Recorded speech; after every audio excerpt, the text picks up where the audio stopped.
देखिएगा, आज हम आप सभी को भारत का इतिहास समझाने वाले हैं। देखिएगा, उत्तर में हिमालय से लेकर दक्षिण में समुद्र तक फैला यह उपमहाद्वीप भारतवर्ष के नाम से ज्ञात है। उत्तर में हिमालय से लेकर दक्षिण में समुद्र तक फैला हुआ जो मैदान है उसको क्या उपमहाद्वीप कहते हैं। क्या कहते हैं? उपमहाद्वीप। उसको उपमहाद्वीप में कौन सा क्या आता है? हमारा भारतवर्ष आता है, जिसमें हम सब लोग वास करते हैं। भारतवर्ष अर्थात भारतों का देश तथा यहाँ के निवासियों को भारतीय या भारत की संतान कहा जाता है।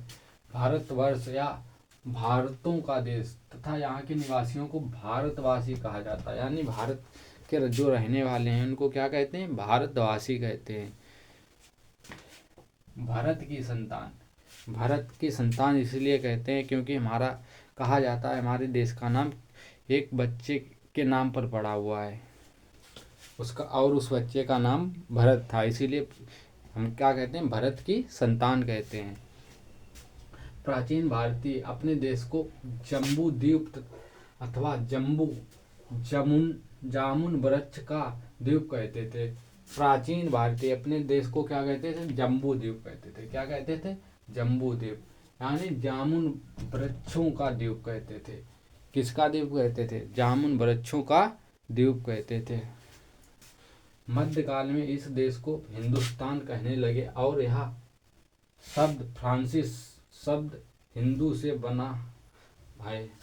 देखिएगा, मध्यकाल में क्या, फिर मध्यकाल में इसका नाम चेंज करके क्या रख दिया गया? हिंदुस्तान। जो कहाँ किससे बना लिया गया है? फ्रांसी भाषा से लिया गया। किससे लिया गया? फ्रांसी में क्या इसको कहते थे? हिंदू कहते थे। उससे क्या बना दिया गया? हिंदुस्तान। यूनानी भाषा में इसे इंदे के आधार पर अंग्रेज इसे इंडिया कहने लगे। यूनानी भाषा में इसे क्या कहते थे? इंदे। जिसके आधार पर अंग्रेज लोग आए, उन्होंने क्या कहने लगे? इंडिया कहने लगे। तो हमारे देश का एक नाम और बन गया। क्या हो गया? इंडिया। भारतीय इतिहास को अध्ययन करने के लिए 3 भागों में बांटा गया है। और हमारा भारत का जो इतिहास है इसको अध्ययन करने के लिए 3 भागों में बांटा गया है। देख लीजिए कौन कौन से भाग। सबसे पहला है हमारा प्राचीन भारत। कौन सा है? प्राचीन भारत। उसके बाद मध्यकालीन भारत। फिर उसके बाद है हमारा आधुनिक भारत। अब प्राचीन भारत कब था?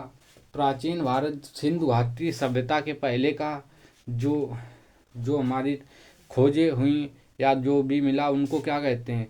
प्राचीन भारत। अब उसके बाद प्राचीन भारत के बाद क्या आया? मध्यकालीन भारत। मध्यकालीन भारत यानी प्राचीन भारत के बाद जो भी हमको जानकारी प्राप्त हुई वो किससे प्राप्त हुई? मध्यकालीन भारत से। आधुनिक भारत। उसके बाद क्या आया? मध्यकालीन के बाद आधुनिक भारत। आधुनिक भारत कब आया? देखिएगा, स्वतंत्रता से पहले और स्वतंत्रता के बाद आज तक जो भी है वो क्या है? हमारा आधुनिक भारत है। ऐसे इस देखिएगा, सभी को समझ में, आशा करते हैं सभी लोगों को समझ में आया होगा। और हमारे चैनल को अधिक से अधिक शेयर करें और सभी लोग सब्सक्राइब करें।